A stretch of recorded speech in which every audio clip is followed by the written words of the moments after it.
Chicken biryani করব, তার জন্য নিয়ে নিয়েছি চিনি গুঁড়ো চাল, পেঁয়াজ বাটা, শুকনো ঝাল বাটা, জিরা বাটা, মাংস, আলু, পেঁয়াজ কুচি আর ডিম। কড়াইয়ে সরিষার তেল নিয়ে নিলাম। এরপর পেঁয়াজ, জিরা, শুকনো ঝাল ভালো করে তেলে ভেজে নিচ্ছি।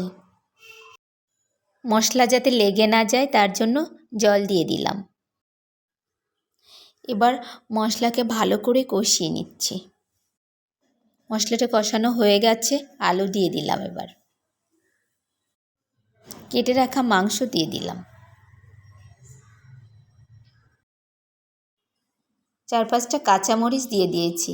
এবার ভালো করে মাংসটা কষিয়ে নিতে হবে।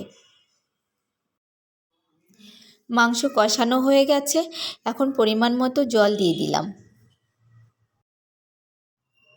বিরিয়ানির প্যাকেট মশলাটাও দিয়ে দিলাম।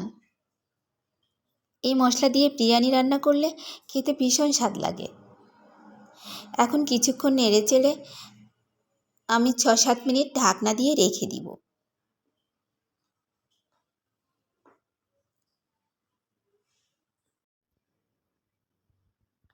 এখন মাংস রান্নাটা হয়ে গেছে, নামিয়ে দিব।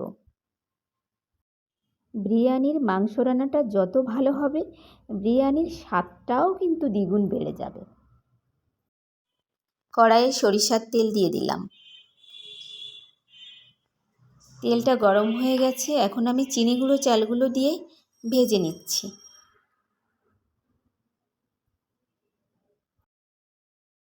চাল ভাজি হয়ে গেছে, এখন রাইস কুকারের প্যানে চালগুলো বসিয়ে দিলাম।